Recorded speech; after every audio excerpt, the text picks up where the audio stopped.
Fellow South Africans, I address you this evening as we begin a new chapter in our struggle against the coronavirus. Earlier today, the Deputy President, David Mabuza, Minister of Health, Dr. Zwelini Mkhize, Minister Khumbudzo Ntshavheni, Acting Minister in the Presidency, and I received our country's first consignment of COVID-19 vaccines. The consignment, consisting of 1 million doses of the Covishield vaccine produced by the Serum Institute in India, arrived at OR Tambo International Airport this afternoon. This vaccine was developed by the pharmaceutical company called AstraZeneca, together with the University of Oxford in the United Kingdom. South Africa was one of the countries where clinical trials were held to assess the drug's efficacy. The arrival of these vaccines contains the promise that we can turn the tide on this disease that has caused so much devastation and hardship in our country and across the world. The speed and scale at which new vaccines have been developed is unprecedented in human history and represents the monumental progress that humanity has achieved in the face of a common threat. South Africa has been part of this incredible journey by the global community in search of a lasting solution to COVID-19 pandemic. I want to thank all South Africans who participated in various vaccine trials on a voluntary basis and commend all the researchers who led these studies.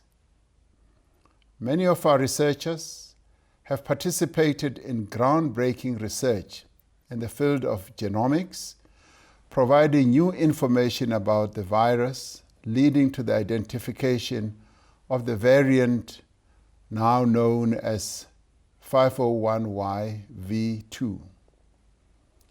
Now that the vaccines have arrived, they will be tested at the National Control Laboratory to confirm that their integrity has been maintained during transportation from India to South Africa. After testing, they'll be distributed across the country to thousands of our health workers who every day put their own lives at risk to save others. We must ensure their protection as they fight for ours. In accordance with our phased rollout strategy developed through the interministerial committee that is led by the Deputy President, all healthcare workers in the public and private sectors will be prioritized for vaccination. Provincial health departments have submitted their distribution plans, and we have identified about 200 facilities throughout the country to which the vaccines can be distributed. Once we have completed the vaccination of health workers, we will move to phase 2 of the National Vaccine Strategy, which will include essential workers, people over 60 years, people with comorbidities, in other words, other health challenges, as well as those living in places such as nursing homes and hostels. In phase 3, we will extend the vaccination program to the rest of the adult population. I know that many of you will be asking yourselves all the important questions. How will you access the vaccine if you fall in the categories to which I have referred? The Department of Health has developed an electronic vaccine data system to streamline the vaccine registration and rollout process. This will allow us to capture all relevant data which is associated with the administration of the vaccine. This system allows a person to make an appointment as soon as they qualify for a vaccination at the vaccine center closest to where they are. The system will record vaccinations as they are administered. As I said during my previous address, we are sourcing our vaccines from a number of suppliers. In addition to the 1 million Covishield doses that we've just received today, we expect another 500,000 doses from the Serum Institute of India to arrive later in February. We have secured 12 million doses in total from the Global COVAX facility, which operates under the WHO, which has indicated that it will release approximately 2 million doses by March. We have secured 9 million vaccine doses from Johnson & Johnson, commencing with delivery in the second quarter. Johnson & Johnson has contracted Aspen, one of our pharmaceutical companies here in South Africa, to manufacture their vaccines at their manufacturing plant in Nelson Mandela Bay. In addition, Pfizer has committed 20 million vaccine doses, commencing with deliveries in the second quarter. We are in advanced negotiations with manufacturers to secure additional supplies. South Africa will also receive an allocation of vaccine doses through the African Union, which has been negotiating with manufacturers to secure vaccines for the entire continent on a pooled basis. Through the African Vaccine Acquisition Task Team of the African Union, which is led by Mr. Strive Masiyiwa from Zimbabwe, on which our Health Minister, Dr. Zwelini Mkhize, also sits, we have to date secured 1 billion vaccines for the entire continent. 700 million of these will come through the Global COVAX facility, and 300 million have been facilitated by the African Vaccine Acquisition Task Team. We will be getting other vaccines that will be donated by various private sector companies to add to the vaccines that our continent needs. MTN, which is one of our companies that operates across a number of countries on the African continent, has made a donation of $25 million to procure 7 million vaccines, which will be made available to countries on the African continent within a matter of weeks. And it is from these that our immediate neighbors, who we are also concerned about, like Lesotho, Eswatini, Botswana, Zimbabwe, Mozambique, and Namibia, who are immediately around us, and to those countries many of our people travel to, and their people also come here. They will also benefit fairly soon from this facility, or from this donation. I would like to applaud MTN for this generous donation, and I call upon private sector companies to follow the example that has been set by MTN. A considerable amount of work has been done with the private sector, and I'm pleased that there is strong commitment to support every aspect of the national vaccine rollout effort. This includes funding when needed, logistics, distribution, and administration. This has manifested in tight collaboration between the public and the private sector through a range of work streams, meetings that have been meeting on a daily basis to achieve a successful rollout.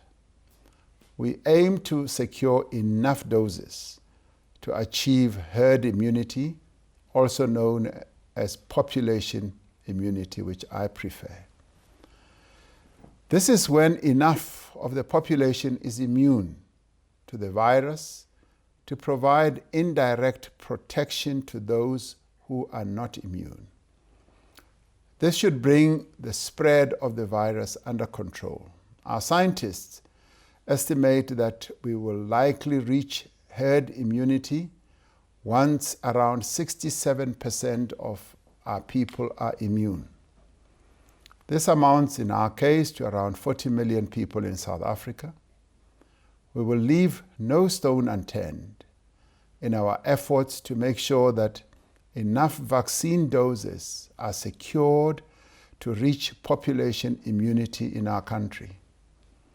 The vaccines that we are procuring have gone through meticulous multi-stage testing processes, including large trials involving thousands of people. In addition to determining their effectiveness, these trials are also designed to identify side effects and safety concerns. Independent regulators then review the data from these trials to ensure that they are not harmful. The vaccines that we are procuring have been shown to be safe in large clinical trials across multiple countries. We all want to be free of this disease. We all want to be safe, and for those we love to also be safe. We aim to make the vaccine available to all adults living in South Africa, regardless of their citizenship or resident status. We will be putting in place measures to deal with the challenge of undocumented migrants in our country so that, as with all other people, we can properly record and track their vaccination history. It is in the best interests of all that as many of us receive the vaccine as possible. But I want to be clear, nobody will be forced to take this vaccine. I want to repeat, nobody will be forced to take this vaccine. Nobody will be forbidden from traveling to wherever they want to travel to, including from enrolling at school or from taking part in any public activity if they have not been vaccinated. Nobody will be given this vaccine against their will, nor will the vaccine be administered in secret or in some dark corners. Any rumors to this effect are both false and dangerous, and we would like those who are spreading these rumors to stop. Fellow South Africans, the first set of good news is the arrival of the vaccine today. The second is that we have recorded our lowest daily increase in infections since the beginning of December of last year. In fact, the average rate of new infections has been steadily coming down over the last 3 weeks, indicating that we have now passed the peak of the second wave. In the past 7 days, the daily average of new infections was around 5,500, compared to just over 10,000 infections in the previous 7 days. In other words, the average number of daily new infection has come down to almost half of what it was. The number of hospital admissions has also been falling. At the peak of the second wave, we recorded over 2,300 hospital admissions in a day. This has now fallen to 295 hospital admissions by the 29th of January. While all the indicators are heading in the right direction, we are still experiencing relatively high rates of transmission. We are pleased that across the country, most people are adhering to the restrictions we have had to impose and are diligently observing the basic health measures needed to prevent infection. I want to thank the millions of South Africans who had to endure restrictions on their movement and activities so that infections could be contained and lives could be saved. You have understood that no walk on the beach, no picnic in the park, and no late party is worth the loss of life that has been prevented by these restrictions. While these restrictions are temporary, the loss of life is permanent. Nevertheless, we know that the measures necessary to contain the spread of the virus have caused great hardship and difficulty for some people. We are acutely aware that these restrictions have negatively affected businesses and threatened jobs in the hospitality, the tourism, and related industries. That is why we are determined that such restrictions should not continue any longer than is absolutely necessary to contain the pandemic, as well as to minimize the loss of life. It is for this reason that we will continue to work with business and labor in these sectors to revive businesses, to restore jobs both in the immediate and long term. Over the last few days, we have assessed the state of the pandemic. We have sought the advice of our experts and consulted with representatives of the provincial, local governments, as well as our traditional leaders. With a clear decline in new infections, hospital admissions, and deaths, Cabinet has decided to steadily ease a number of restrictions under adjusted level 3. The first, the hours of the curfew will now be from 11 p.m. to 4 a.m. Establishments where people go for either entertainment or otherwise will need to close by 10 p.m. so as to allow their customers and staff to return home by curfew time commencing. The second, faith-based gatherings will now be permitted, subject to health protocols. Such gatherings may not exceed 50 people for indoor venues and 100 people for outdoor venues. Where the venue is too small to accommodate these numbers within appropriate social distancing, then no more than 50% of the capacity of the venue may be used. Thirdly, public places such as beaches, dams, rivers, parks, and public swimming pools will be reopened subject to health protocols. Restrictions on the sale of alcohol will be eased.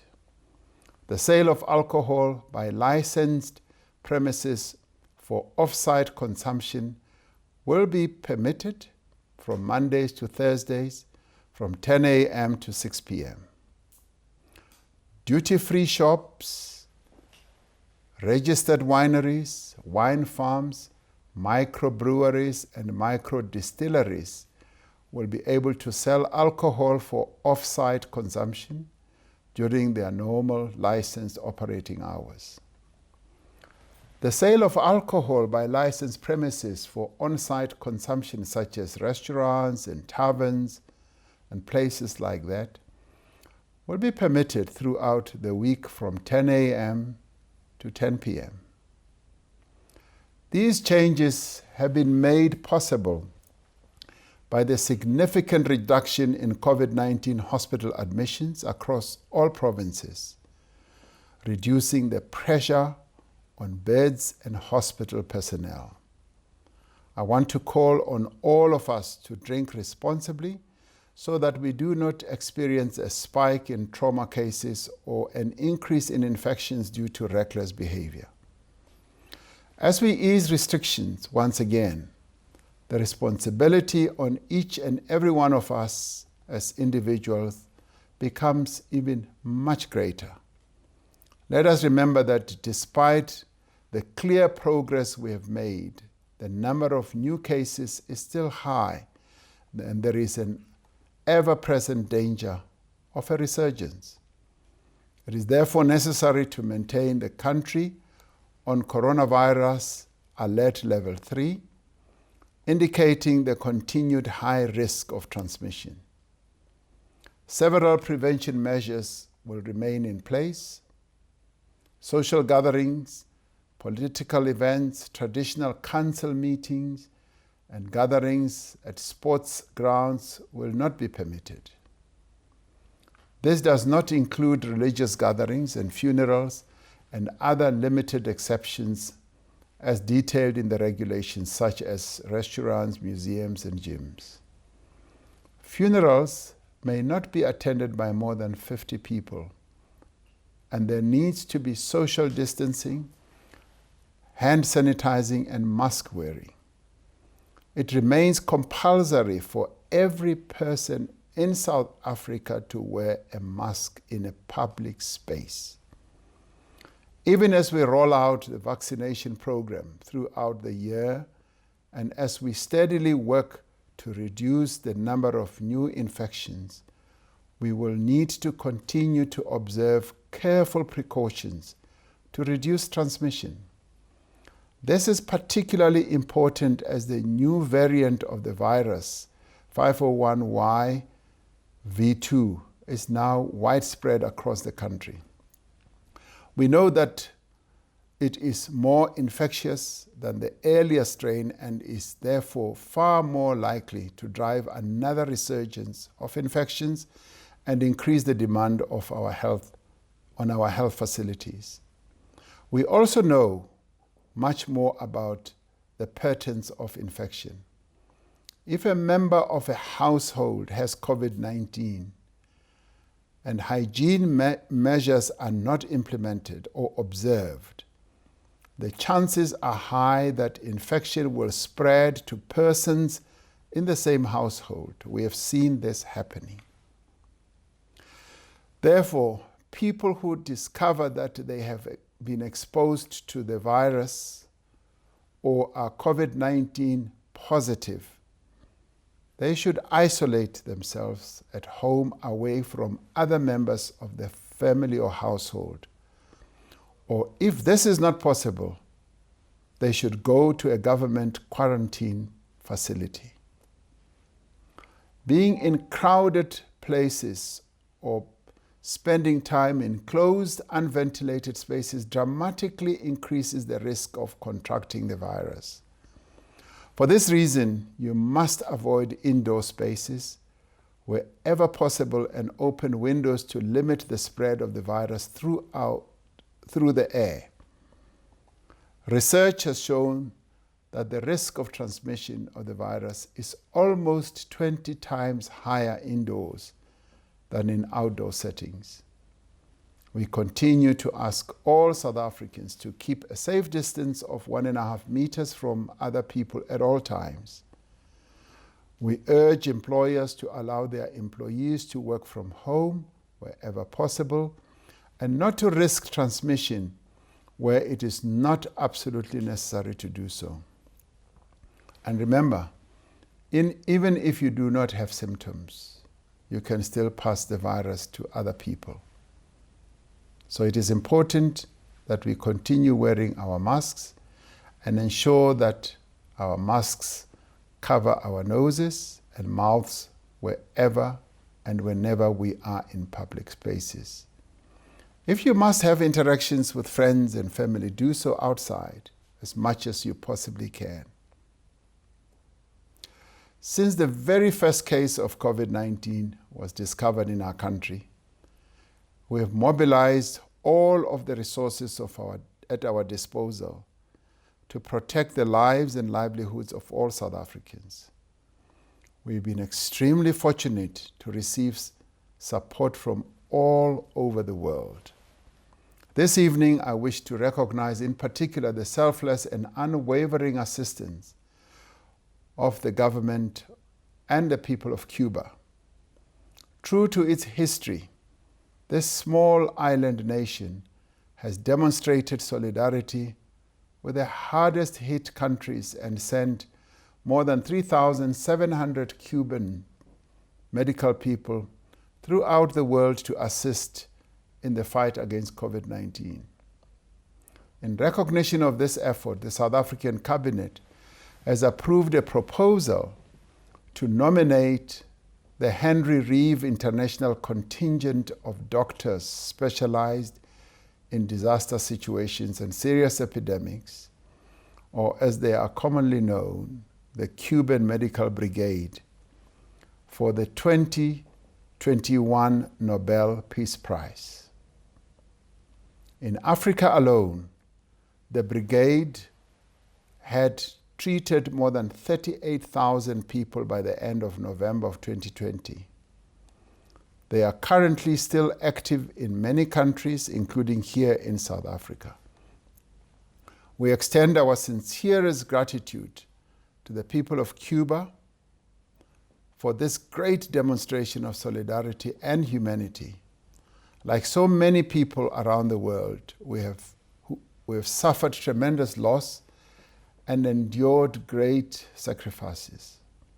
Our lives have changed in profound ways, and we've been forced to adapt to a new and difficult circumstance. Now, thanks to the heroic efforts of our health workers, the tireless work of our scientists, the bravery of our frontline workers, and the determination of each and every South African, we can finally imagine a world where the virus has been brought under control.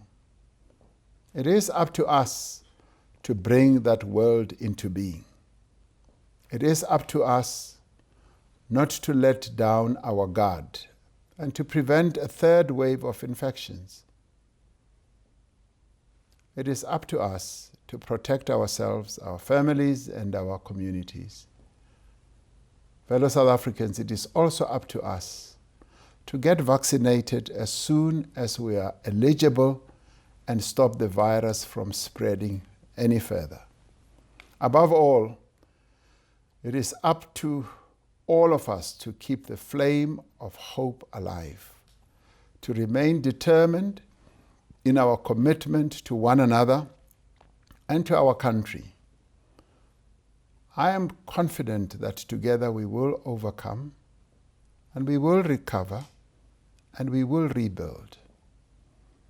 May God continue to bless South Africa and protect her people.